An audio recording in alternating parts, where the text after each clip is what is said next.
Episode 4 of Snowpiercer Season 3 starts with the train slowing thanks to a track blockage, specifically, carriages from Big Alice. With Alex still haunted by the memory of Melanie, seeing her in the carriage alongside her, Alex tries to keep a level head and deal with this issue. These carriages have been anchored to the track. The only solution is to get in and out with some batteries to try and release the cars. Meanwhile, Wilford ends up drawing on the walls, trying to work out where the train is situated. When Snowpiercer comes to a grinding halt to let Ben and Alex off, he chuckles as he realizes he knows exactly where they are. It's 2 weeks away until they reach New Eden, and Layton has a Shaw speak to the others about what they can expect to find when they arrive. Pike shows up late to the party, and he's not happy. After so many deaths, and what he perceives as Layton leaving them, he's disillusioned with the whole gig. Getting dressed up, he waits for Ruth with a banana, which links back to an earlier promise they made to share one when they survived. Despite Ruth having a lot on her plate, with her shift starting again, she eventually agrees to join him. As they sit together and eat, Pike is guarded over his past. He refuses to tell her who he was, but does flirt with her a little. She doesn't object though, and eventually the pair wind up kissing. He believes Ruth should be leading the train, but she's quick to dispel that idea. On board the abandoned carriages in Big Alice, Ben questions Alex's mental state, given what they find.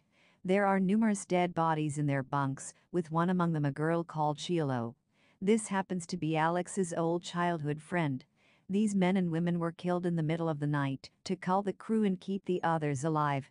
These were sacrificed for the essentials. Wilford actually snatched Alex up in the middle of the night, taking her away from this nighttime massacre. For Alex, she both hates and misses him, bringing up a confusing cocktail of emotion. While this is going on, Asha begins to suffer from horrific visions of the past. With blood-soaked walls and violence bouncing around in her head, Till catches up with her later on and takes the woman back to her quarters. Layton learns about Wilford's prenatal gene therapy on Zara and he's livid. However, Mrs. Hedwood encourages him to talk to his wife before making any assumptions. Once there, Layton learns that she did this willingly. She made a choice, deciding to give their daughter an advantage in the future. Zara also gives Layton a choice to get over it or carry around the rage he's got. However, they're both interrupted by problems plaguing Alex and Ben's mission. One of the carriages is malfunctioning and the pair are struggling to release the mechanism. Layton believes the only way to solve this will be bringing Wilford in to talk the pair through via radio. Unfortunately, Rose shows up before Wilford first with a syringe and injects him right in the heart. After what he's had to go through, this attack is the least Wilford deserves. However, there are bigger problems with the train right now, and with Wilford's life hanging in the balance, Layton decides to abandon the mission. Alex refuses though, leaning on Melanie's vision to guide her and see the train carriage for how it once was. Following a distinct frost pattern across the carriage, Alex manages to find what she's looking for and release the carriages from the tracks. With Wilford in critical condition, Alex and Ben head back aboard the Snowpiercer after a successful mission. The train is back on the move again, while the ghosts of the past continue to swirl and haunt our various passengers. The episode Ending Explained. Snowpiercer returns with a bottle episode this week, minus Wilford going into critical condition of course. The whole chapter essentially works to show the horrors Alex has had to endure and why she's so conflicted when it comes to Wilford.